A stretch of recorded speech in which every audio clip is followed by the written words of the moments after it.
Hello and welcome back to the BIN2BEAN Training Series on awareness raising and community engagement.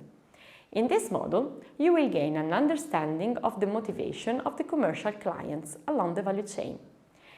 First of all, it is important to distinguish between waste producers, waste processors, and clients who use compost directly as soil improver or as part of a specialized mixture for well-defined application. Let's begin with the major waste producers. The food industry, breweries, slaughterhouses and fruit drink producers are among the most significant generators of organic waste. When working with them, it is essential to know the final destination of their waste. This may include incineration, anaerobic digestion, or even its use as livestock fodder.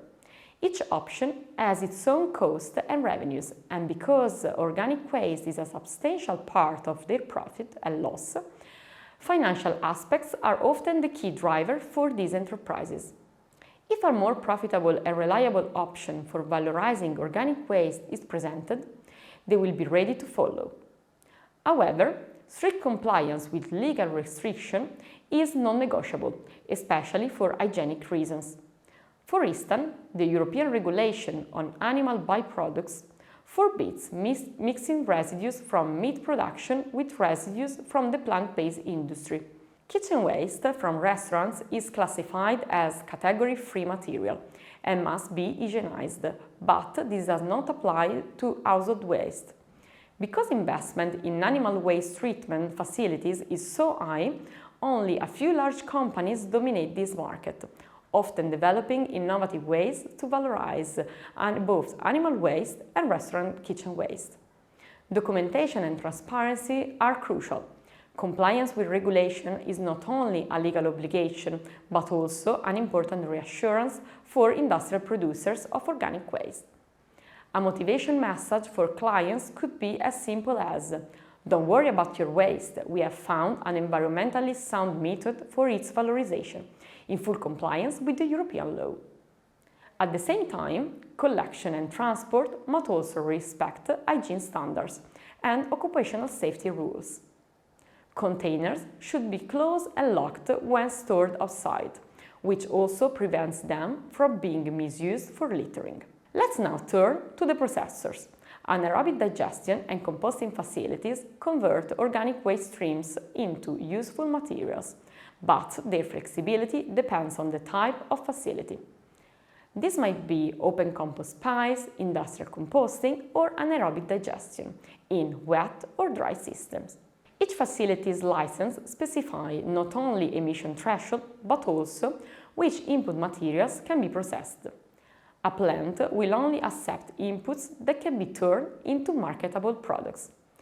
Even when waste is sieved and pre-sorted, some contaminants, such as plastic or glass, cannot be completely removed.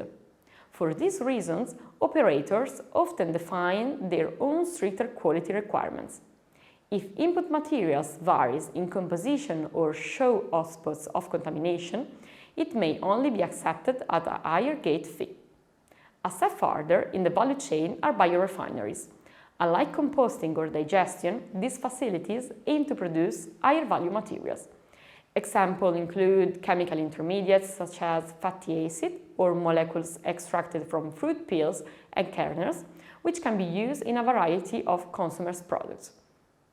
Their motivation is therefore to secure input materials suitable for biochemical transformation into specialized, high-value products.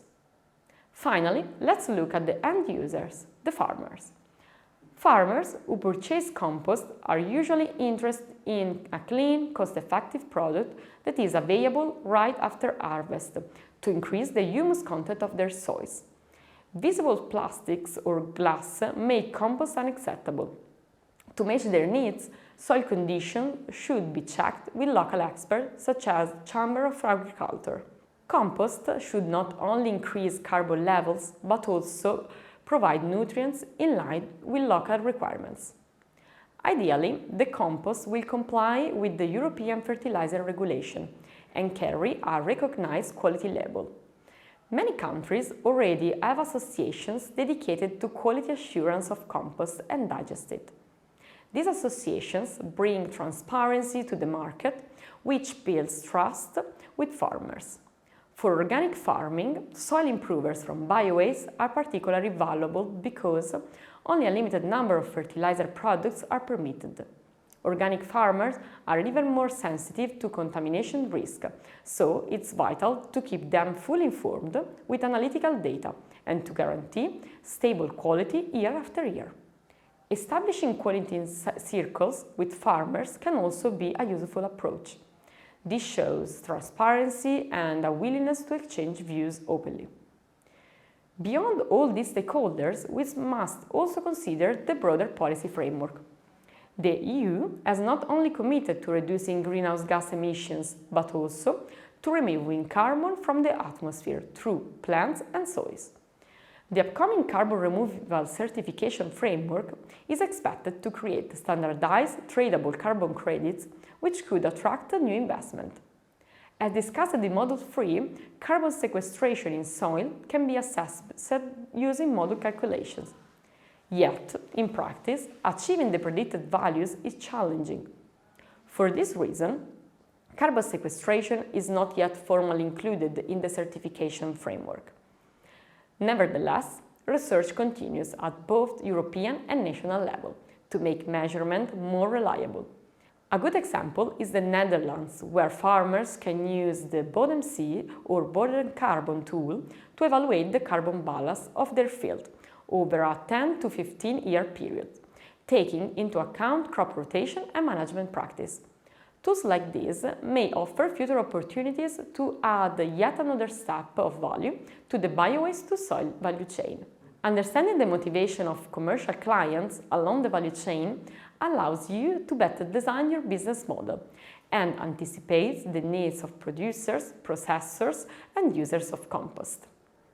In the next video, we will learn how to enhance both the quantity and the quality of compost and other products, so that the value chain delivers consistent benefits for soils, farmers, and the environment. See you in the next module.